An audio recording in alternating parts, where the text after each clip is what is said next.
All right. Bismillahir Rahmanir Rahim. Any questions before we begin?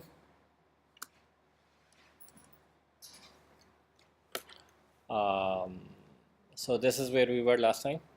We were talking about neural networks. To be more specific, we are talking about feed-forward neural networks.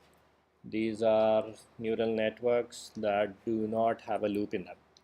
Okay, and I motivated them from linear classifiers, but I said if you put a bunch of linear classifiers together, if you cascade a set of linear classifiers, you can actually get a nonlinear classifier, provided, that's the very important distinction, provided you have a nonlinear activation function in the middle somewhere. Okay, if you don't have a nonlinear activation function, you will not get a you'll not get a nonlinear classifier simply by stacking linear classifiers. Okay, so that tiny function in the middle is actually very important. And I gave you this example. This is a small neural network.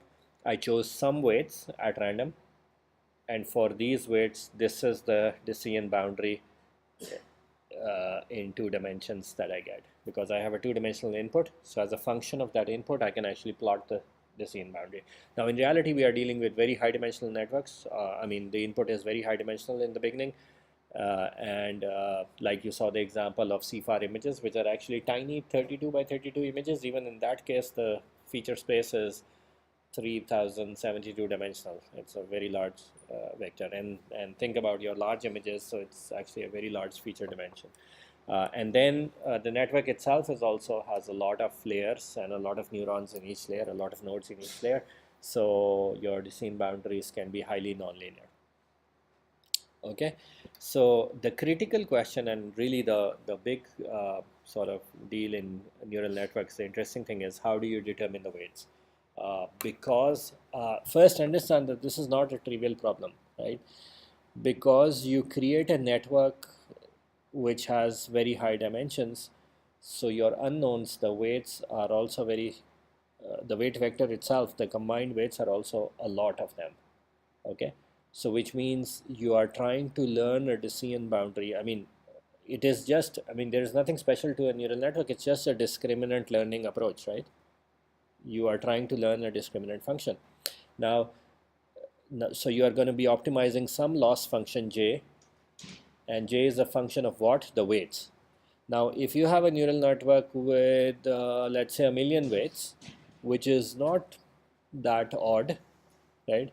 And the number of inputs are, let's say, again, you have 1,000 by 1,000 images. So you have like 3 million pixel values, 1,000 by 1,000, a million times 3, because those are color images, right?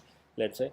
Uh, so, so you are talking about a decision boundary in a million dimensional space, and the variables that you have to optimize over are also in to the order of millions.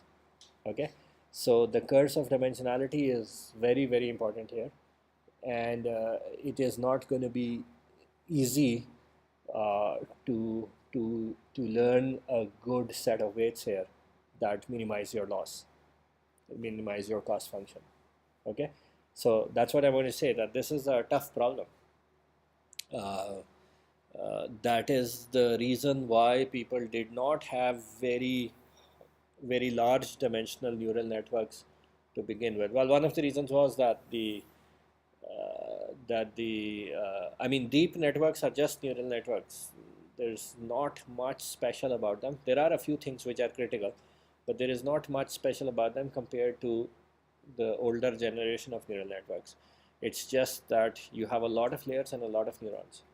Okay, so you have a lot of weights that you are optimizing over, and doing this optimization is not an easy task, and that's why there wasn't much progress about them. Now people have figured out tricks to optimize such a large dimensional function, to carry out such a large dimensional optimization. Okay, and there are a few critical tricks that we will come to, which make this possible. Okay, uh, one of the things in neural networks which is very critical, and that's the topic of today's lecture, is backpropagation algorithm. Uh, Backpropagation, when it uh, was proposed like almost like a hacky algorithm, but now we understand that there is very good mathematical basis for it. it's a principled way to optimize the weights of this network, uh, which is optimization happening in a very large dimensional space. So backpropagation gives you a principled way to do that optimization. Okay, so that's what we'll talk about today. All right, because I've described you how the network looks, and there is not much to it. It's like simple. The only thing is I have a lot of weights. How do I figure them out? Because they are free parameters in my network. Agreed? So everyone understands the problem, and everyone understands, because of the grids of dimensionality, that this is going to be a tough problem. I need to have some good strategy to be able to do this. All right. So now what I'm going to do is I'm going to first introduce some notation so that I can say which variable is it that I'm taking the derivative with respect to, and so on. So I need some mathematical notation here. So this network that we have drawn as a picture, I'm going to describe it mathematically first. Okay, mathematically, how is the output computed as a function of input? I'm going to write it mathematically. Okay, so this is x1 and x2. I think I switched slides from one computer to another, so the font sizes have adjusted a bit. Okay, so what we are after is W, the weights on these links, the weights on these links, right? Each one of them is some W. Okay, so to be able to talk about them, I'm going to introduce some notation of which W I'm talking about, because there are a lot of them. In a deep network, there could be millions of these. Okay, so I'm going to introduce some notation. So I'm going to call this, there are three parameters here. There are different layers, and there are the inputs, and then there are the outputs to each layer.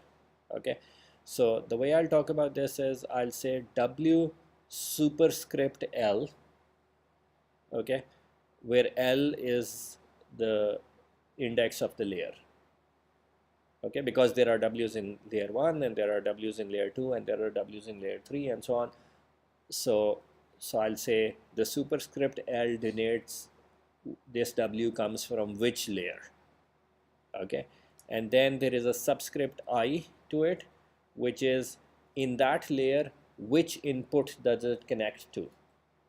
Because a W is a link between an input neuron and an output neuron. It links two neurons, it links two nodes. Okay, so for that W, for that link, the input side is indexed by I and the output side is indexed by J. Okay, so there are going to be three indices to each W if I want to talk about it uniquely. I'm going to say which layer this W belongs to, which is the superscript here. Okay, and I'm going to say which input of, because when I describe a layer, there is an input side and an output side to it. So which neuron of the input and which neuron of the output. Okay, let's look at the range of these indices. So I'm always going to talk about W like this: W superscript L, subscript I, subscript J. Okay, now let's talk about the range of these layers. So how many layers do I have? Well, this is called layer 1. I mean, the weights here are layer 1, and so these neurons are 0 layer really, and that's layer cap L. So I have layers for weights. I have layers 1 through cap L. So I'll say the network is 3 layers deep, which means there is layer 1, layer 2, and then the layer 3, okay, of weights. Okay, so that's, I'll index by cap L. What about outputs? For one layer, the output neurons are the neurons in front of it. Okay, so those outputs are, those outputs are going to go from, those outputs are going to go from 1, 2, 3. So there are 3 here, so I will say 1, 2, and 3. Okay, so they go from 1 is less than equal to J is less than equal to the depth of layer L. Okay, and how many inputs do I have? Well, they go from, their maximum value is the depth of layer L minus 1. If I'm talking about weights of L, the inputs to that are the depth of layer L minus 1. Okay, but the input is 1 bigger actually, because we add this 1 because in a linear equation, where did this 0 come from? This is because I'm augmenting these 1s here. And why am I augmenting these 1s? Recall back, because a linear equation always has a constant to it. Okay, so there is a dot product plus a constant. So that constant can be merged into the dot product if I append the layer by 1. Okay, so therefore, for every W, the input range goes from 0 to DL minus 1, and the output range goes from 1 to DL. Clear? Should I repeat this? This notation is very important because we are going to be using this notation. So really, once more, W is indexed by its layer index, which is going from 1 to L. It's indexed by how many input neurons you have, how many output neurons you have. For example, what is the name of this W? Okay, so I will say this is W of layer 1. Okay, and on the input side, this is neuron number 1 because this was 0, 0, 1, and 2. So I will say it's 1. It's connecting 1 to 3. Okay, that's how I will write this weight, W113. Okay, and similarly, every W has now a unique index to it.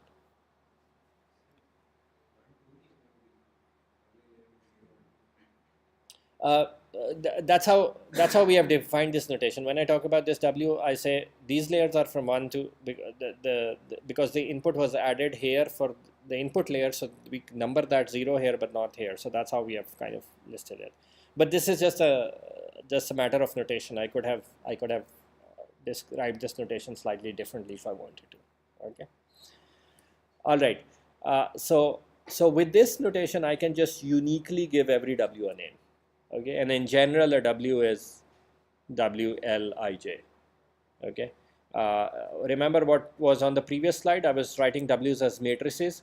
So every layer had a matrix, which means once I say W1, I and J are matrix indices really. And when I say W2, that is another matrix. And so the entire W is kind of a tensor. It's a matrix of matrices really, if I wanted to write the whole thing. All right, is that clear? All right, okay. So now how do I compute, let's say, X, the output I'm having here? What's the value of the output here? Okay, or what's the value of the output here? So that's, let's say, how do I compute XJL, which means the value of X at layer L for the neuron J. Let's say that's this guy. How do I compute that? Well, that's related to the X's in the previous layer. Okay, so that's related to the inputs to that. So J, I've used J here because that's an output that I'm interested in right now for that weight layer. Okay, and so it's like a local output, not the final output, but it's an output for layer L. Okay, so I've written it as XJL, and then the Xi's of the previous layer are going to impact it. Right, so this guy is going to be related to these guys, X of Li minus 1, X of L minus 1s, okay, because they are going to combine to compute this, and their index is I. Okay, so how is this output computed? Well, along every link you multiply it with the appropriate W, because that's what the network does in feed forward. You know what the network does, I'm just writing it in mathematical notation. Okay, so this arrow is coming in, so you'll multiply this guy with this W, you'll multiply this guy with this W, you'll multiply this guy with this W, right? So which means I'm going to multiply like this and add over the index. Which index I'm going to add over? I'm going to add over I, because I is the input index here. Okay, so I'm going to do I is equal to 0, so to DL minus 1, whatever is the depth of that layer, I'm going to add all of those up for WIJL XI L minus 1. Agreed? Each XI, which means each of these values, is going to be multiplied with the appropriate W, the blue arrows here, let's say, and then summed over all of them to get to the value here. Just make sure that you understand this notation completely. There's no error in it. I summed over all the inputs. The inputs were going from 0 to DL minus 1. So I summed over all the inputs, all the W's with their appropriate X's, and that's going to be the sum here. And then what next? I'm going to apply this function to it. So whatever a value I get here, I'm going to input that into a function theta. Okay, and that is going to be my xjl, the value here for the jth neuron in the layer L. Okay, so even if you talk about layers, the first layer, if you wanted to talk about neurons, then these are really layer 0 neurons. These are really layer 1 neurons and so on. Okay, because I call these weights as layer 1. So they connect from L minus 1 to L, which is 0 to 1. Okay, so I'm going to do this, and then what? Well, okay, so that's this. I'm going to write a short form notation for this. I'm going to call it theta of SLJ. This entire thing that is inside the parentheses, I gave it a new name, S for signal. Okay, in this picture here, S is here and theta S is here. Okay, yani S is what comes as input, the combined input to the neuron, and then the activation function applies to it. So the activation function applies to theta S. So if you wanted to write it as an equation, you should say S of Lj is this summation WLij x Lij summed over I. Okay, I just gave it a name. So S is at the input of the neuron, and something internal happens, which is the application of the activation function to it, and so theta S comes out of the neuron. Theta is something that acts inside that circle. Okay, is this notation clear? Theta is the function. So what is theta? Theta S is not the output to that function. S is the input to the function. So S is so you wanted to compute the value here. So that's S, which is W's times the inputs, which is this whole thing summed up. That's S, and then S is a value, you pass it to the function, and the function returns you theta of S. So if let's say S was 2, theta of S would be on that function. If the horizontal axis is 2, what's the value of the function? That's theta of S. Okay, so typical theta, like I showed you, might be let's say tan hyperbolic, which is like this. So which means if I do that whole sum and I kind of get this value for this term inside the parentheses, then this is what theta of S would be. So this axis is S and this axis is theta of S, and this is a predefined function. You already know this. Okay, that's the nonlinear activation function that I said must be there in a neural network. Otherwise, the neural network will generate only linear boundaries and not nonlinear boundaries. Yes.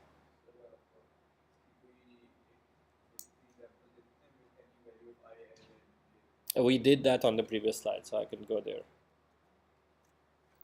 We actually did that. I'm just writing a notation for it now. Okay. Here, this is an example. Okay, in fact, I can even take a simpler one.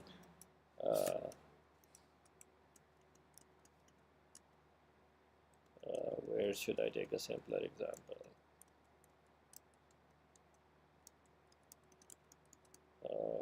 Let's skip this. We've done this before. Let's skip this. So this is a simple example. Okay. So there's a W1 that we have written here, and there's a W2 here. So let's just take this as an example for W2. So the weight here is 8.2. Okay, the weight here is 9.8, and the weight here is 7.3. Okay, and now you have some values here. Let's say the values here were 2, 4, and -1. Okay, so what would S be? S will be the dot product really of 2, 4, -1 into the dot product with 8.2, 9.8, 7.3. Okay, which is 2 times 8.2. That's Wijl multiplied by x L j. Okay, so 2 times 8.2, 4 times 9.8, -1 times 7.3 added together, because we have to sum over I. Okay, so that's your S. Okay, and then whatever this comes out to be, I then pass that to the function theta. So that's really, I look at whatever this sum is, I look at that value here on my function theta, and I say, what does that come out to be? That's theta of s. Agreed? So that's the feed forward computation which is going on.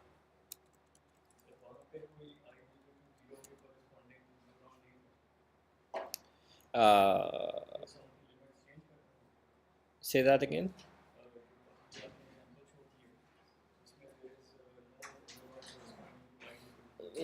The first one was like that. Think about it like that. Yeah. You if you want a linear classifier that is not restricted to pass through the origin, you need that one extra as the bias tensor. Think about the first one as that one. That's okay. All right. So how does the feed forward neural network work? Well, this is like a mathematical description of that. Okay. Except what I told you is how to compute the value at any given neuron. You start with the first layer, which is layer number 0, so x1 to xd in layer number 0. From that, using this equation, you can compute layer number 1, then you can compute layer number 2, then you can compute layer number 3, and keep doing that till you get to the last neuron. I'm assuming there is only one neuron, but that's not a restriction really. It could have been more than that. Till you reach the last neuron x1 of layer cap L. Okay, so it's like an iterative computation. From the first, you can compute the next and the next and the next, and you keep. That's why it's called a feed forward pass, because it's going in the forward direction, and you get the final value, and that final value is h of x, and you can decide. We call this h of x because it's a function of the input, right? Where you specified this input, so you get an h of x, and then you do some decision based on this h of x. You say if it is greater than 0, I will say it's a face, versus if it's less than 0, it's not a face. Yes. Question. So theta is a function, इसको हम लोग basically ये value को add करते हैं, उसको corresponding value हम लोग neuron को देंगे. Theta is a function. What is a mathematical function? Anything. So that's it. That's what theta is. So we just give the corresponding value when put this value with that function. The output is theta of s. Think about, is that clear or not? Do I need to say anything? I mean, think about, let's say you had a function y is equal to x squared, okay, which is a polynomial like that. What does that really mean? Tell me a value of x. So I say y really is a function of x, right? Because tell me a value of x. 2. So I'll go here 2, I'll see what is the value, well 4, right? Because y is x squared. So that's what theta of s is. This column is theta of s, and this column is s.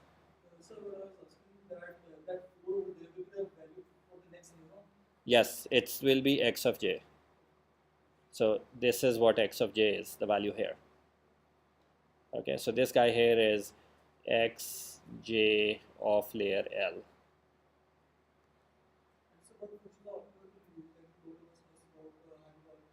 Okay, so I've so far talked only about tan hyperbolic, even though there's a slide later I'll talk about a lot of other functions. Okay, but for now, let's say that I talked about really two functions. One was two activation functions. One was this unit step type of function, but then I said there is a smooth form of it, which is tan hyperbolic.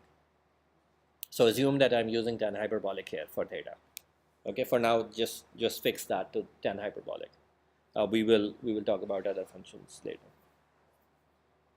Okay, yeah. Say that again. I can't hear you. Yeah. Yes. Yes. This part here is completely linear. It is just like in the previous lecture I was writing A transpose Y. It's the dot product, because that's what the dot product does. It multiplies them point by point, and I mean value by value. It multiplies them and then adds them up. So this part is just the dot product of that vector which was here, the w's, and this vector which was here, the x's. You take their dot product to get this value. Okay, and then you sum them up over those weights. So all the blue weights, the dot product of those blues with these inputs will give me this. All the yellow weights, the dot product of that with this will give me this value. That's what's inside the parenthesis. Then I evaluate that on the function and I get the value that I have at this neuron. Okay. So it's actually just dot product and then passed to a function. And the dot product itself involves multiplication and addition. So that's just like a linear classifier. The dot product part itself, the part inside the parenthesis, is just like a linear classifier. Okay. So this is the feed forward pass. You start from here, compute all these, then next layer compute all these. No matter how many layers you have, you keep computing them. The output of one layer becomes the input of the next layer. You keep doing that till you reach the final layer. You know the value of the network. There's nothing mysterious about this. Actually quite straightforward. Easy calculation, really easy to code also, once you know the weights. Okay, that's called the feed forward pass in a neural network. All right. Okay, so the question really is, how do I learn the weights? That's what we are asking. Okay, so I have an input x and I know how to compute h of x from what I described on the previous slide. So the neural network really is a nonlinear mapping, because there are these theta functions involved in the middle. So the neural network really is a nonlinear mapping f of w. W are the weights, which maps x to h of x. Inside the computation for h of x, these w's are involved. Okay, so that's why I'm saying it's a nonlinear mapping f of w. Okay, which maps x, the input side, to h of x, the output side. Okay, that's all that a neural network is, except this function f is quite complicated. If I write it, it doesn't have like a really nice closed form, because as you saw in the previous lecture, it's kind of a nesting of those functions, the nonlinear functions, and I can't really always simplify this mathematically. Okay, all the weights w, which is the set of weights w, l, I, j, for the range of L for the I and J. I mean, that this is like a big set of matrices really, or a tensor. All these weights W, they determine h of x really. Okay, so that's the real unknown one. So the learning problem is, given a training data set x of n, y n. xn is a vector because it's an input, lots of features, and y is the correct label for it. I'm talking about the classification problem here. So y is the correct label. So given that, even though the argument that I'm making is generic for either classification problem or regression problem, the only difference is in classification problem, y of n's are going to be discrete. In the regression problem, y of n's are going to be continuous. Okay, but given a labeled data set, n data points, cap n data points, each one of them x and yn. Okay, given that I want to determine these weights w, which is this guy here, such that I get good classification error. So I'll have some sort of error function j to optimize over. Okay, and I gave you example of an error function. It could be misclassification rate or sum of squared error or something else. In fact, in neural networks, we often use something else, and we'll talk about that later. But there's just some function that will compute how good this set of weights currently is. That's the purpose of that function j. Okay. Okay, so what's the strategy to learn these weights? Because that's my learning problem. So what's the strategy to learn these weights? The algorithm of choice is stochastic gradient descent now, these days at least. Okay, why stochastic gradient descent? Because I have a very large network. So to train a large network, I need a large number of data points. Small data, in fact, that's one of the limitations of deep learning currently, that you require a lot of data. Okay, so now if you have a lot of data points, you will need to you have a lot of data points and a large network, so there are a lot of W's. So you need to pass through all your data points to update the W's once. Then that would be a problem. I mean, the regular batch gradient descent would be a problem. So stochastic gradient descent speeds up this this strategy significantly. Okay, because I just take one data point and update the weights, and then take one data point and update the weights. Okay, so therefore stochastic gradient descent is the approach that we take. Okay, what would you do? You will take your cost function and then find the derivative of that and so on. Okay, so there is an error function on the training example. For example, that error function is whatever j of h, x, and yn. Okay, so I call that j of w because really w is determining those weights. So I call this small j because it is for one loss the loss or error for one point, one data point. So that's why I'm calling it small j. And then to implement SGD, what I need to do is I need to take the derivative of this with respect to my unknowns, right? Remember, what is this loss guy? Is everyone clear? What is this loss guy? This might be, let's say, h of x of n minus y of n squared. It might be this guy. Okay, if I'm talking about misclassification error rate. Okay, but it could take some other form. So whatever that form is, I'm calling it that j. It's a function of what output I get and what correct label was. Okay, and now I want to optimize this j over w, because w is my set of unknowns. I want to find that set of unknowns which gives me a good fit, which gives me minimum loss. Agreed? That's the gradient descent strategy. So there is nothing surprising about that. We have seen this before. Agreed? So which means I'm going to have to find the gradient of this guy j with respect to w, because that's the direction that I should improve w in, starting with some random w maybe, but every time compute the gradient and take a step in that direction. That's the gradient descent strategy. Okay, all right. So which means I'm interested in the gradient of j of w with respect to w, because w's are the unknowns here. I'm taking a step in the w's dimensional space. Okay, so that I can write as partial derivative of jw with respect to partial derivative of wijl, yani each w. If there are a million w's, with each respect of them. If there are a million w's, the gradient vector will be million dimensional, right? Because that's what we do. If I'm optimizing over a two-dimensional space, like if you are computing the gradient vector over x and y like you did in your homework, then the gradient vector is two-dimensional. Partial derivative with respect to x, partial derivative with respect to y. Whatever is the dimension of your space, that's how big a w. That's how many values you're going to have in the gradient vector. So your dimension here is the number of w's, and each w has this way of indexing it: w, l, ij. That's how many w's I have for all ij.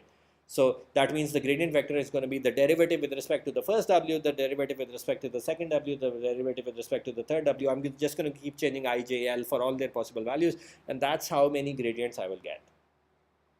And if you are able to find that, well, that's it, because you exactly know what to do. You exactly know what to do after that, right? If you are able to find this guy, so you pick a point. For that point, you find jw. For that jw, you find gradient of jw. Once you find gradient of jw, you take a step in minus that gradient direction with a step size eta.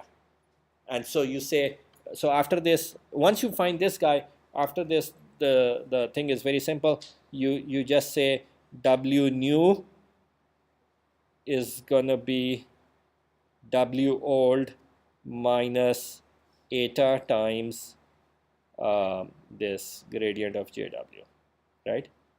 So you'll be done. All right.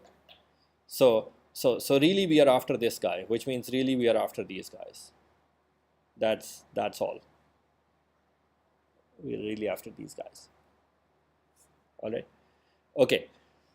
So computing this guy, that's the important question. And backpropagation algorithm that I'm discussing now has a specific strategy to compute this guy. So this is really one important step here that I want to discuss, and then we will know what backpropagation is. Okay. So the thing is, backpropagation gives you a simplified way to compute this. There are a lot of w's, but it kind of breaks them into chunks so that I can compute this in a simplified way. That's what backpropagation does. And let's look at that why.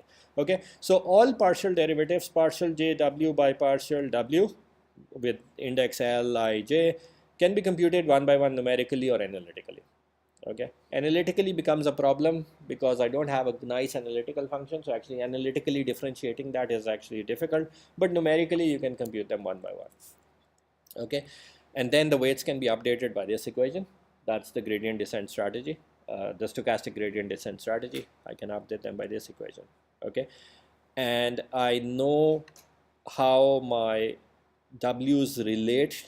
I mean, what's the function that the W's have? Okay, all right. So let me draw a picture of this function for you in a bit of a zoomed in way. Okay, I'm zooming in on one xj. So let me draw a picture for you so that we understand exactly what's going on here. Okay, so I have some xi l minus 1, and I have actually a bunch of those. Okay, and I have some xjl that I'm computing from those xi l minus 1s, right? So the xi l minus 1 is here, this guy, which is this guy. Okay, and I want to compute this. All right, so the picture that I want to draw for you for the forward propagation, because I'm going to have an equivalent picture later, is that I have a weight wijl here, and there's going to be, the I is going to keep changing. So if I is 1, this will be w1jl, then w2jl, then w3jl, and so on. They will all be here. They'll have the same L because they are in the same layer, and they have the same J because they are converging to the same neuron. But each of these orange arrows will have a different I. So this will be I1, I2, I3. Okay, agreed?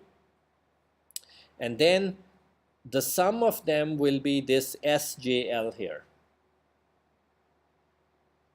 right? So this is that dot product summed over guy. And then you pass that through a function theta. So that becomes theta of SJL, whatever this value was, and that's XJ. That's the output in the Lth layer. Okay, so we call this the output of the Lth layer, we call this the weights of the Lth layer, we call this layer L minus 1th layer. Okay, that's the feed forward pass. This is what is going on inside one neuron. If I zoom into it, that's exactly the computation that is going on in one neuron. Okay, now the trick for efficient computation of W comes from here, comes from looking at this. We, instead of computing what we need, this is the guy we need, the derivative of J with respect to some W, with respect to this guy Wijl.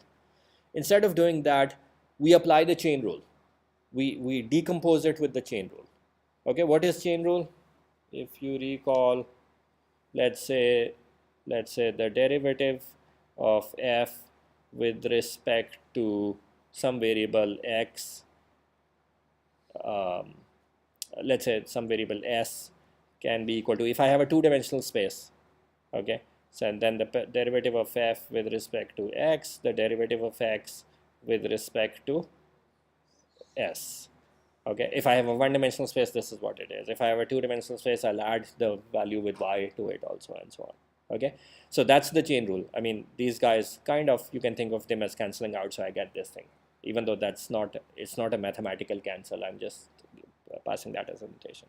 Okay, so the partial derivative of w of jw with respect to w, I can write it as the partial derivative of j with respect to x, s. I could have chosen any variable here. I chose s. So the derivative of j with respect to s, then the derivative of s with respect to w. Agreed? There's no difficulty with that. That's what chain rule is. In your calculus 101 whatever course, right? Calculus 1 course, you see this. That's what chain rule is. Okay. So instead of trying to differentiate with respect to w, I wrote it here as derivative of j with respect to s, with respect to this linear guy. And then what is the derivative of s with respect to w? Okay. Now, so this term becomes really these two terms. This was the term I was after. It really becomes these two terms. Now, out of one of these is actually really straightforward. Okay. This guy, the derivative of s with respect to w is what? What is s? S is this guy here. Okay, the dot product. So if I ask you, differentiate this dot product with respect to wijl, it's just going to be xil minus 1, because there are a lot of terms here, but wijl appears with only one of them. So the derivative with all the rest is going to be 0 anyways. because I'm asking about the derivative with this particular w, not with the general w, with this particular w. And this particular w appears with only one x. It doesn't appear with any other x's, right? And so all the other terms become 0. And the derivative of just wijl with respect to x times xil minus 1 with respect to w is just going to be xil. The coefficient, the w of 2x is with respect, the derivative of 2x with respect to x is just 2. Okay, so this guy is really simple to evaluate. This guy is really the derivative of this sum with respect to wijl, which is only xil minus 1. There's really not much complication in finding this term. That's kind of like, okay, yeah. The summation disappeared because it was really like, let's say it was like a times x plus b times y plus c times z. And then I said differentiate with respect to b. Now b only appears in the middle term. It doesn't appear in all the other terms. So when I differentiate with respect, the first term with respect to b, well, there is no b in it, so that derivative is 0. And when I differentiate the last term with respect to b, well, there is no b in it, so that term is also going to be 0. So all terms where b doesn't appear is going to be 0, and there is exactly one term in which there is b. So when I'm differentiating with respect to one weight, there is only one term in which that weight appears. All the other weights were some other w, right? So the summation really just disappears. You're left with only one term, and in that the coefficient is xil minus 1, so that's the derivative. All right. So I'm saying when the observation that backpropagation algorithm made is that when I break this up as a chain rule, well, one of them is really easy to compute. So my quest in finding this derivative actually is just the quest of finding this derivative now. Okay, if I find this, I know that derivative. Okay, so we only need to find partial derivative of jw with respect to slj. Rather than with respect to w, now I just need to find with respect to s. Agreed? Where s is that dot product form. All right. Because we are interested in this term, and this is a bit complicated notation, I'm going to, for notation simplicity, I'm going to call this delta. Okay, delta of Lj, because those are the only two indices that appear here. I doesn't appear here. Okay, so these are the guys that I'm interested in. These are partial derivatives. Instead of the partial derivative notation for complex, I mean, that's a bit unwieldy. I'm just going to call it this.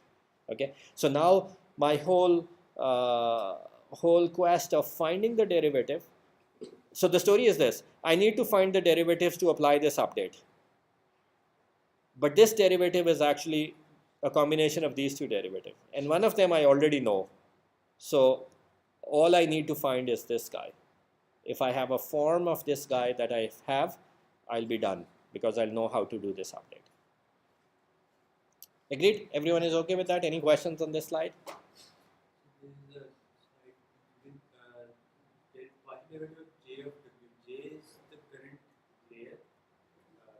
No, J is not the current layer. J is the loss function at the end. I haven't really talked about layers except that they are embedded within W. But there is only one J, which is at the last layer, because I'm interested in classification, and I would know whether I have a good classification or not at the last layer. So J is that loss function. Remember what was J?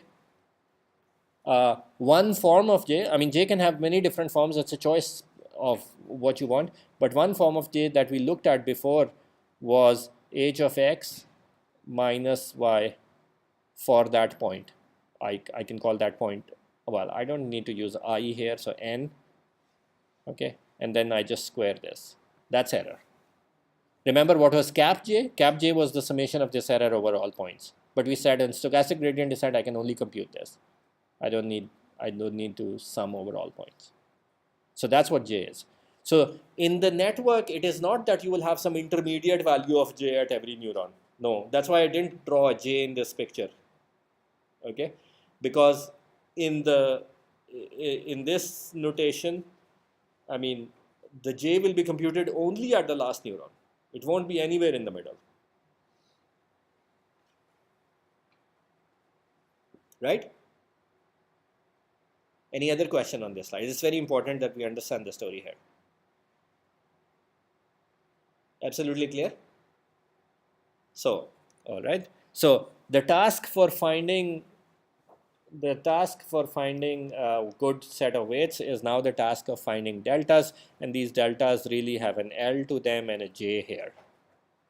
Okay, so now I can compute this for the final layer actually, no problem with that. Why can I compute this for the final layer? Because I have a J available, I have a loss function available at the final layer. I don't have it available any other place, but I have it available at the final layer. So at the final layer, it's actually straightforward. Since this guy by definition is this, that's just the definition here. So for the final layer, I substitute L is equal to cap L and J is equal to 1 because I'm assuming only one neuron for the final layer so far. Okay, so I can just substitute these, which means I'll have S1 cap L here, which is actually computed by W11 cap L, W21 cap L, W31 cap L. There is even a W01 cap L, right? It will be computed through the sum of all of those combined with these guys. Okay, so this is the guy that I want the derivative with respect to of the J that we have. So I'll have a theta here, which will transform this, and then I'll have h of x, and J will be defined as a function of h of x.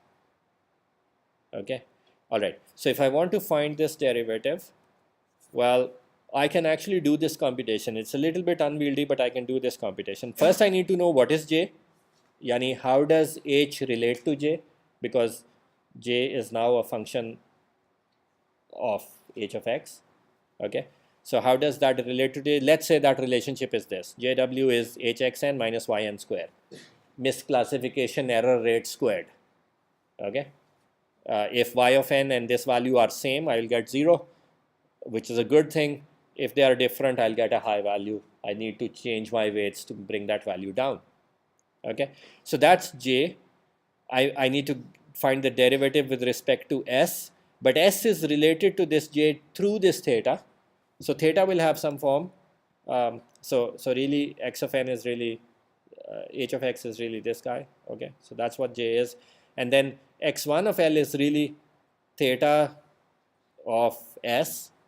Okay, so if I want to find this derivative, I need to find the derivative of theta itself.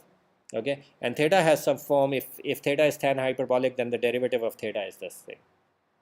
Okay, so that's all you need. It's step by step. Like if you want to find the derivative of something squared, then you first take the derivative of what's the general derivative of a square. It's 2 times that thing, and then you take the derivative of that, right? You can do this derivative calculation step by step. So you know what is the derivative of theta, which is this 1 minus theta square. That's the derivative of tan hyperbolic. You can try to do that computation or look up that from a table. So it's just the derivative of tan hyperbolic is 1 minus the square of tan hyperbolic. Okay, that's what it turns out. Okay, so so you have that derivative, and now you know how S relates to x1 and how x1 relates to J. So you have all the functions, so they are nested together, so you can compute this derivative. Okay, yeah. No, theta is your choice. When you make a network, you choose a theta. So theta is known. And I'm giving example of tan hyperbolic, but theta is known. So I'm saying at the last layer, because I know J, I know theta, I know J, I know how h of x relates to J, I know how x1 relates to h of x, well, that's just the same. I know how theta relates S1 to x1. So from this point onwards, everything is deterministic, right? It's one long function, which is a nesting of 3 different functions. So I can actually, and all those functions are known exactly to me. So I can actually differentiate with respect to this guy. Okay, so at the last layer, this differentiation is not a problem. Okay, agreed? All right, so then comes the backpropagation step. What we are going to do is we are going to say, okay, the strategy we are going to take is, okay, if I know my weights, I know how to update the weights at the last layer because I know the derivative at the last layer. Okay, well, not that I know how to update the weights, I'll come to that later, but if I know the derivative at the last layer, I will come up with a strategy to incrementally propagate it. Yani, given the derivative at layer L, what will be the derivative at the layer behind it, at layer L minus 1? That's the strategy we're going to take, okay, to computing these derivatives. All right. And let's see how we can do that. Because I know how to compute the derivative at the last layer, I can just do that analytically. Once you give me the value of x, I can just compute it. There's no problem with that. Okay. So let's talk about in general the derivative at L minus 1. Okay. So the derivative at the ith node of L minus 1 by definition is this thing. Okay, it's the derivative. We are talking of derivative with respect to s because we already said that that's the only thing that is left. So it's the derivative of j with respect to s L minus 1 I. All right. Okay. Now I'm going to draw a picture of these derivatives. So what am I talking about? So there is some xj of L's here. Okay. And these, there is some neuron behind it. Now I'm drawing like a reverse picture of the picture that I was drawing before, because the picture that I was drawing before was, if you give me these values, how do I compute that value? Now I'm going, if you give me the derivatives here, how do I compute the derivatives at the layer behind it? So I'm actually drawing a, that's where the name backpropagation comes from. I'm actually drawing a reverse picture here. Okay, so this is my SIL minus 1, that's here. That's at the input of this neuron. Here I have XIL minus 1, which is nothing but the function theta applied on this. Okay, so I have XIL minus 1 here, and here I have SJs of L, because this was output of this L minus 1 layer. I call that of the L weights, I call that J of L. So these are S, and these are related to these guys by another theta, the same theta. Okay, because the relationship between S and X is that of a theta, because that's what goes inside a neuron. Okay, and so here I have my W's, which are W of the Lth layer, IJ, because they are linking the ith neuron to the jth neuron. Okay, all right. So my claim is this derivative, I can actually apply another chain rule now to break up this derivative. This is like my favorite method now. Whenever I'm faced with a complicated derivative, I apply chain rule to make it into simpler entities. Okay, so maybe this is the first time after calculus 1 that you have heard of chain rule again. Okay, so this is also proof that calculus 1 is a useful course. Okay, because I mean, I guess you are convinced that deep learning is useful. Okay, all right. So I'm going to break this guy up, which is the derivative with respect to the S of L minus 1 layer. I'm going to say that's the derivative with respect to the Lth layer derivative multiplied by that guy, the same guy here, with respect to XL minus 1 multiplied by XL minus 1, the derivative with respect to the SL minus 1 guy. Okay, notice that the chain rule is valid because these two guys are the same, these two guys are the same. Okay, and then this guy is the same as what you wanted as the derivative with respect to. So this is a valid chain rule. There's no issue with that. Okay, agreed? I can make chain rule with respect to any variable. It's just that if I introduce that I want to differentiate with respect to this guy, then I have to have the derivative of this guy with respect to the original variable. So I applied a chain rule here. Okay, let's see what the terms of this chain rule are, and if we can figure them out. Okay, and of course I have to now sum this. Why do I have to have a summation here to get this guy? Because the derivative here will be impacted by this derivative and this derivative and this derivative and this derivative, because all of them are linked to this guy. Okay, so the derivative here will be a summation over all the j's here, because there are links here. So I can't like ignore that. I can't just do the derivative with respect to one of them and say, well, no, there is another derivative which is coming from here also, because this is also a link. All right, so yeah, the summation. Well, the summation. So what is going on here? I said I want to compute the derivative. What was this? This was really the derivative with respect to this guy. I want to compute that, right? But I don't know that. But I know the derivatives here because I'm assuming that in layer L, the last layer I knew the derivative. So I'm going to do it iteratively. So I know the derivatives here. So what I'm doing is I'm writing this derivative as a function of things I know in the next layers. Okay, so I wanted to differentiate with respect to this guy, but I said, no, let me differentiate with respect to this guy, which is like really here and here, right? That's where the SJs reside. Okay, so I said, let me write it as a derivative with respect to this guy. But if I did that, I need this guy and I need this guy, yes? And then there is not one of them. There are a lot of them. So I'll have to sum over all of them to get this to here. I'm assuming in general I'm doing for, so it's like induction. I said, I know for the last layer, and then in general, I want to develop a relationship between layer L and layer L minus 1. Because if I can do that from the last layer, I'll compute the second last layer. From the second last layer, I'll compute the third last layer, and so on, which is the backpropagation strategy. So that's why I have the summation here. Okay. If there was only, in the last layer, the depth is only 1, so yes, there is only one term. Yeah.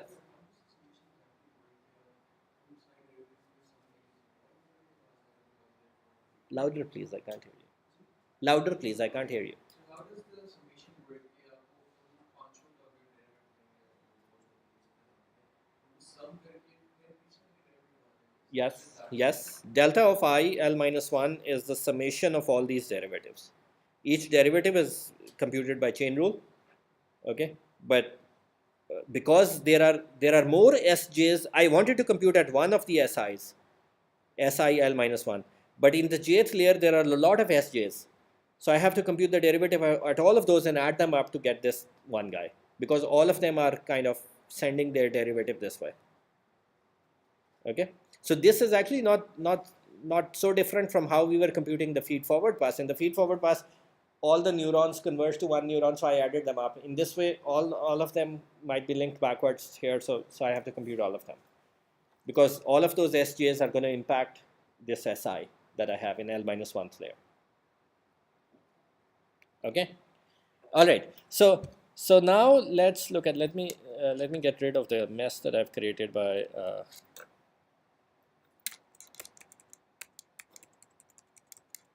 okay, let me just clean up this slide. Okay, so I'm saying the derivative that I want, delta I L minus 1, is really this thing.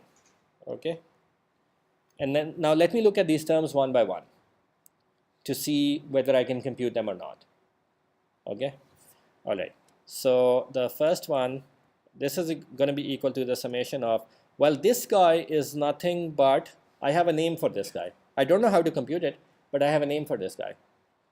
That guy is just delta Lj by definition of delta. Okay, like this was delta L minus 1I, this is delta of Lj. So I have a name for this guy. I'm just going to write its name in simplified notation. Okay, all right. This guy is the derivative of, think about this, it's the derivative of this S, something which is here, with respect to this X, which is here, right? Agreed? So how does this relate to this? Well, by those weights W. So if I find the derivative of this, so this guy here is just W, some W times Xi, and plus some other W times some other Xi, plus some other W times some other Xi.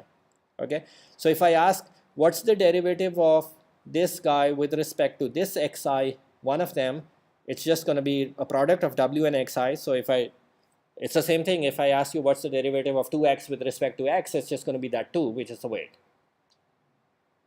right? So it's nothing but Wijl. It's actually easy to compute. This guy is easy to compute. Agreed? And what about this guy? Think about it. What is this guy? This guy is the derivative of this here with respect to this. Right? So how are these two related? They are related by theta.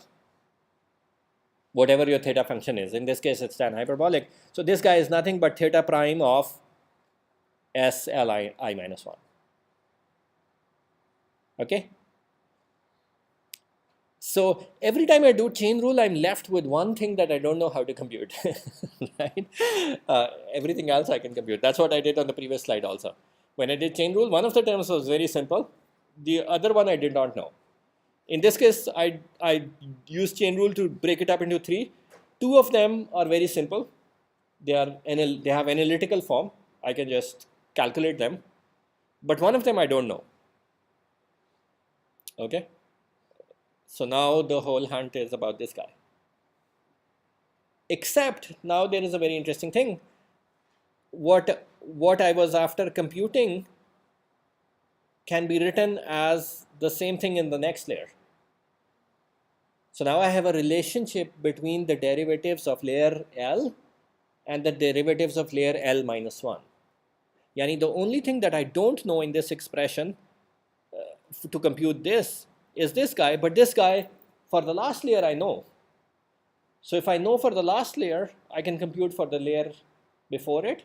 And if I know that, I can compute it for the layer before it. Because I got the expression that I did not know, I have it as a function of the same expression in the next layer.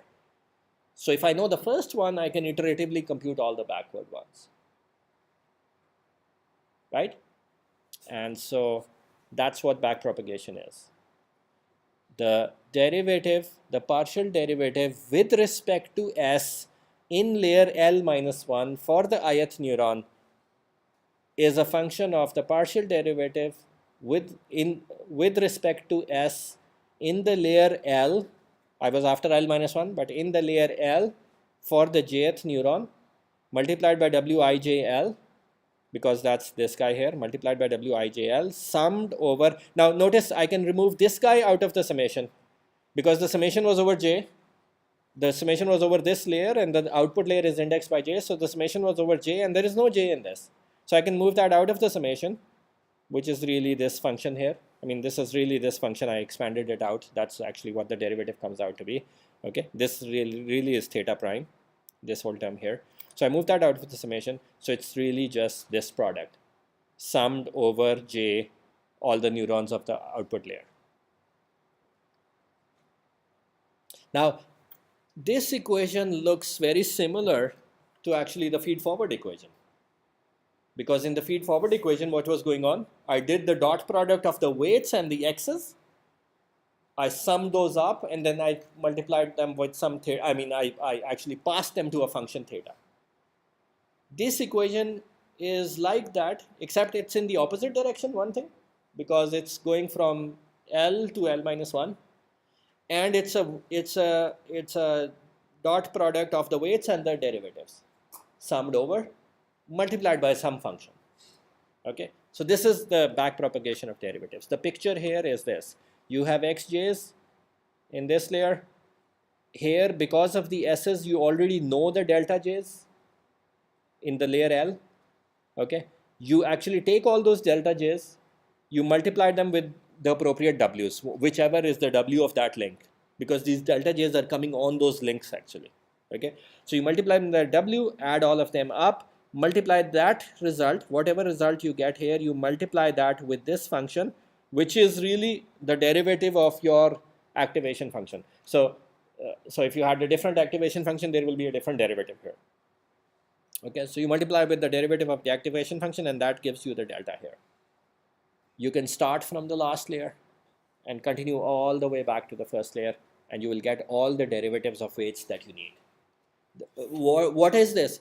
It is the derivative of the loss function with respect to s right now, but you will multiply them by the x's because there was a chain rule on the previous slide, and then you will get the derivative of the loss function with respect to weights, which is what you were after. You wanted to compute that. Okay, so you would kind of know how to update this weight. Okay, any question on that? Okay, so let me so this is why we call it backpropagation, because you do a forward pass to compute the x's and then you do a backward pass to compute the derivatives, and then from the derivatives you update. Okay, this is really the workhorse of neural networks, this algorithm. is really the workhorse of neural networks. Okay. Okay, so this is the backpropagation algorithm. Initialize all weights, Wijl. How do we initialize them? Typically, we use random values. In fact, what type of random values we choose? Typically, we use small random values. Okay, why don't we initialize them to 0? Yeah, zeros are not good numbers. They just make everything else 0, right? Because you're going to be propagating derivatives back, and you're going to be multiplying them by Wij, which are zeros. Well, first thing, in forward propagation, all the x's get multiplied by Wij's. So in the end, you will get 0. And then in backward propagation, all the gradients get multiplied by 0 by weights. So they will get multiplied by 0. So your network is not going to do anything in any iteration that you do. You can do a million iterations and you'll remain at 0. Okay, so that's actually, 0 gradients are actually bad. In fact, even when you don't initialize them to 0, but somewhere along your iteration, some weights become 0, the network behind it that gets affected by those weights does not update anymore after that. Those are called dead neurons in your neural network terminology, because the derivatives become 0. They are not going to make any changes then. Okay. All right. So we really update with random initial values, small random numbers. That's the one choice. There are some other choices that people have, and then we have an iteration index. We are going to repeat this. Pick n. N is a random number, or by some strategy, pick one training sample out of all your training samples, because this is stochastic gradient descent.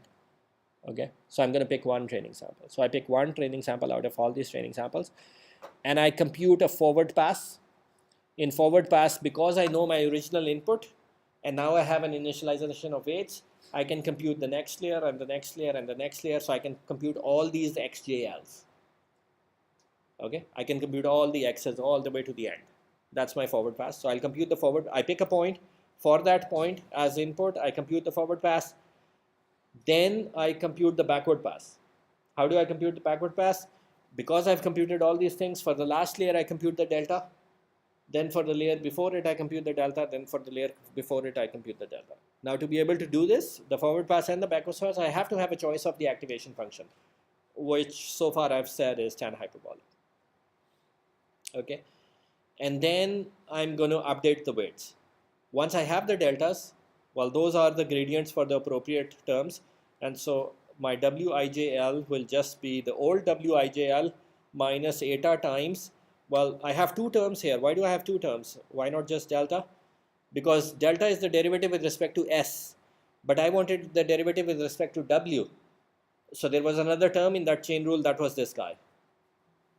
So I multiply these two together, I get the derivative with respect to w, and I have some step size to do it. I keep iterating until it is time to stop. That's just a convenient way to avoid you asking me this question, when is it time to stop? Okay, there would be some stopping condition. Typically, we don't know when it is time to stop. Typically, we keep looking at the graph of how the testing error is coming down. And when it starts to flatten out, we maybe try changing eta, we try changing a few things, try changing some weights randomly, doing something to see if we can bring it down more. Once we have exhausted that out, we think it can't come down anymore, and we are somewhat happy with the results. That's where we stop. Okay, there's no like good principled answer, a closed form solution of this is when I should stop, because this is highly nonlinear optimization. The surface on which you are optimizing is highly nonlinear.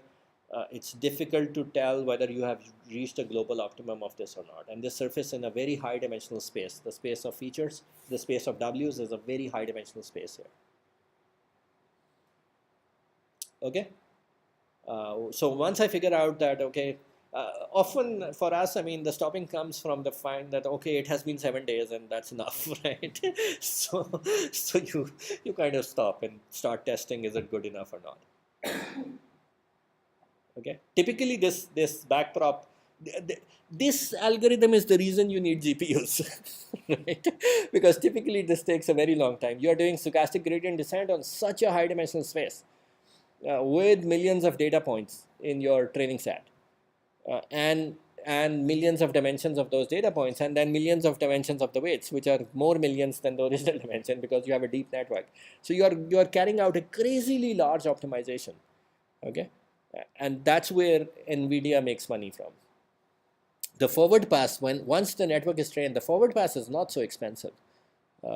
Just running the network, running a trained network is not expensive because that's one forward pass. You given an unknown image, one forward pass, what's the decision? That's not the expensive part. The expensive part is that this iteration will run millions and millions of times for you to converge to weights. And that's where you need all the GPUs or supercomputers or whatever else you might have at your disposal. Yeah.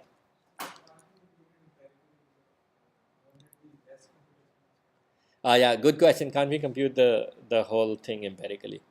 Only for very small network might you have a hope to do that. Remember, I wrote for a small network the function empirically. It was theta embedded inside a theta embedded inside a theta embedded inside a theta, right? So people are, I mean, there is an area of research where people are trying to develop mathematics of neural networks, and if they become successful, maybe in some future there might be some solutions to this, right? But let me give you two things of why you can't do this empirically. Number one, that the function itself you can't write in one closed form often, right? It's written as an iterative function. Okay, the whole neural network is written as an iterative way. Writing it as one closed form would be like very, very complicated and large. Okay, but even if you were able to do that, it is a nonlinear optimization problem, and nonlinear optimization you do iteratively anyways. Okay, even if it give you a very simple one-dimensional nonlinear function, you don't come up with closed form solution to this unless it's a very small order polynomial or so on.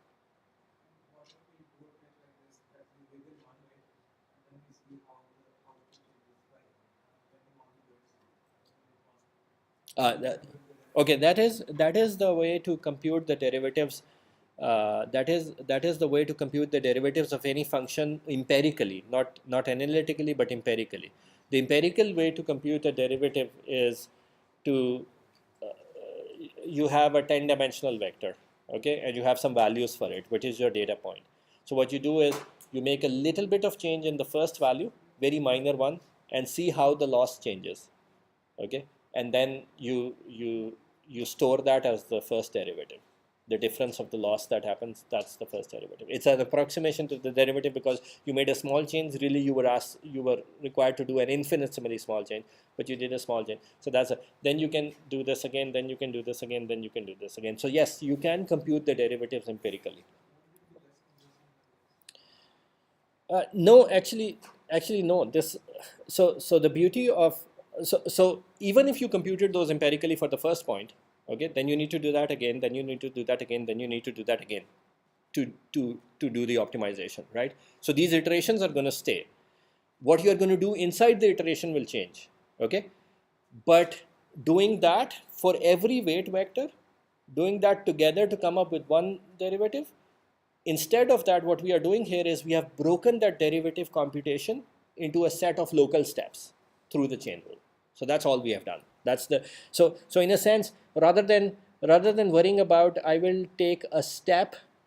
Okay, so the clear the difference between what you are suggesting and what is being done here is rather than computing the entire derivative vector and then updating the weights, with this strategy, I can just backprop through my network and update each weight locally. So that one monolith big computation is broken into a lot of local computations. And we know from chain rule that it's actually equivalent. So that's really the beauty of backprop. Okay? Yes.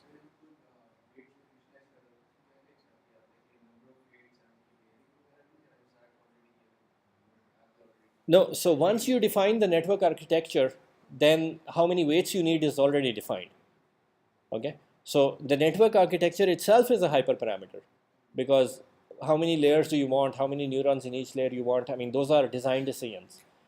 how many connections you would make? Would you connect everything to everything, or would you make some different choice of connections? These are all design decisions on the network architecture. Okay, once you define the network architecture, you already know how many weights there are, and then this is the way to compute those weights. Okay, all right, let me pause here. Okay, this is so related to your question, how many what sort of network architecture should I have? So here, for a two-dimensional problem, I'm showing you a network with three hidden neurons, a network with 6 hidden neurons, and a network with 20 hidden neurons. You realize that as you keep increasing the capacity of the network, the number of hidden neurons, so it's only one layer in the middle and then the last layer. So it's only a 2-layer network. Okay. So there is an input, then layer 1, then layer 2. But in layer 1, you have 3 neurons, 6 neurons, 20 neurons. Okay. You realize that as you keep increasing what we call the capacity of the network, it can make more and more complicated decision boundaries. So the error is coming down as you move forward. Okay. So that gives you some sense of how to choose the network layers. What sort of activation functions might you choose? People started off in the history of neural networks with this guy, which is the sigmoid function. It's kind of like tan hyperbolic, but it's only on the positive side. Then people came up with tan hyperbolic. What is a function which is used a lot now is ReLU, rectified linear unit. This is a piecewise linear function. It's like 0 for all negative numbers, and it's whatever that number is for positive numbers. Okay. This is in the 2012 paper where deep learning really became very popular in computer vision. Jeffrey Hinton and his colleagues, for that paper, they used this activation function. Okay, so it's really the max of 0 and x. Okay, if x is larger than 0, then ReLU will give you x. Otherwise, it will give you 0. Okay, because somewhere inside the calculation you need the derivative of this, right? You need theta prime. So the derivative of this is really 0 and then a constant. So it's actually very, very simple to implement. Okay, because it's like the derivative is either on or off, depending on what the value was. And that's why I said once the derivatives become 0, those neurons become dead because they're going to always get multiplied by on the negative side. This function is, so once the derivative becomes less than 0, it becomes a negative number. It's always going to get multiplied by this guy, which is 0. So that neuron really dies. It doesn't wake up again in your iterations. And sometimes you train a network, and if you do some tests on the network, you will realize that maybe 30% of your neurons are dead. That's okay. I mean, there's no like ethical responsibility for killing neurons. but that tells you that this part of the network is now not going to do much for you. Okay. Then people said, well, these dead neurons is a problem because this 0 derivatives is a bad idea. So they came up with leaky ReLU. Leaky ReLU is like it's equal to x here, but it's equal to, let's say, 1/10 of x here. Okay, so the derivative of this guy doesn't exactly become 0. It still retains a small value. Okay, that's just to avoid this problem of dead neurons maybe. And then they came up with other types of ReLUs, which are like leaky ReLUs but a bit smooth, and so on. Lots of variations there. Okay, really theoretically speaking, as far as we understand so far, there is no big theoretical improvement of this versus this. They did show in their paper when they first time proposed these ReLU functions, they did show that the network seems to converge faster compared to using a tan hyperbolic or some other function like that. Okay, but even with tan hyperbolic, I mean, here the gradient becomes quite close to 0, which has the same problem as a leaky ReLU. Okay, as far as I explained to you the theoretical advantage, I mean the theoretical condition that you need, well, you need some nonlinear function. for the neural network to be able to create complicated boundaries. Yes, there's a question here. There was a question somewhere. Yeah. The activation function that depended on the data, like they tested with one activation function and they didn't get good results, and then tried another activation function. And that's how they came up with redo. No, actually, for any nonlinear function, the network can converge because it can create complicated boundaries. It's just that you might need more layers if the activation function is of a different nature. But typically, the difference between them is that they found out empirically that this part converges. For this activation function, my network converges faster or better than for the other. So I can converge in lesser iterations. I think in the ReLU paper they showed that the network converges about 6 times faster compared to tan hyperbolic. Okay, and this is an ongoing topic of research. Why not? I mean, there are people who are trying to understand this theoretically. Often in research, okay, here's a lesson about research methodology. Often in research, people come across something that works well, that seems to work well, and it generalizes and so on. In fact, that's how neural networks were proposed for the first time. Backpropagation was not proposed as this mathematical derivation of backpropagation was not proposed with the understanding that this is really stochastic gradient descent, or this is really a way to implement stochastic gradient descent on the network. It was not the case. The motivation for backpropagation was really this: okay, I got some error here. This error is a function of a lot of weights. I should have some way to distribute these error on those weights so that I can adjust the weights. Okay, and what's the way? Well, why don't I take a linear combination with the x's and distribute it according to those weights? So if some x was contributing more, I should adjust that weight more. Okay, it kind of made logical sense, and that was the way backpropagation was proposed. In fact, when I learned backpropagation in the university as in my final year as a class back in, I don't know, 97, right? This is how I was taught backpropagation, because that was the dominant understanding of backpropagation at that time. It is only recently I realized, oh, this is so beautiful. It's not a hack. Okay, so often hacks in research, often hacks that seem to work well, later on somebody develops some good theoretical understanding of that. Okay, so it might be that later on people discover, oh, this is like the optimal activation function that I choose. Okay, but ReLUs are quite popular these days. Yeah. Yeah. We just learned from Hinton that ReLUs work well, and we are using them. But I'm saying, you take a network with ReLUs and you say, I don't like ReLUs, let me try tan hyperbolic. The network will still converge. It might converge slower.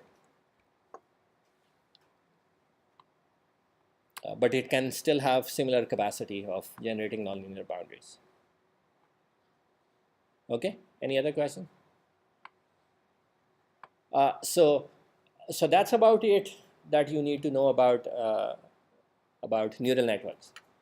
Now we will talk about some special architectures of neural networks that are used in deep learning, and choices of loss function, and choices of gradient descent strategies, and choices of regularization terms, and choices of how to initialize, a lot of different choices that people make, and choices of architecture. That's actually very important. Okay, and then we'll know what we need to know about deep learning. All right. Okay, remember, just as a way of reminding, there will be makeup class on Friday. I think it's going to be at 10 a.m. I'll confirm the time and send you the limit. So then we won't have classes in the next week. Next week only has one working day anyways, because Tuesday, Wednesday, and Thursday have been announced as holidays, I think, by the university because of the elections, hopefully on Wednesday, right? So those days have been kind of blocked anyways. So to complete our 28 lectures, we needed a class on Monday, so I'm moving that on Friday. All right. Okay. All right. Done. Thanks. Oh, there's a seminar today. Reminder. There is a seminar today by Dr. Waqas Sultani. I keep saying Salimi Sultani. Dr. Waqas Sultani is going to be here. He's going to talk about an interesting problem, that of anomaly detection in surveillance data. Okay. So what is anomaly detection? If there are people doing normal things, they walk along the sidewalk and so on. If somebody comes and does something which is not normal. The stuff we were discussing yesterday. Yes, it was being discussed there at Safe City Authority. Okay. All right. Okay. Thanks. ये बंद कर देना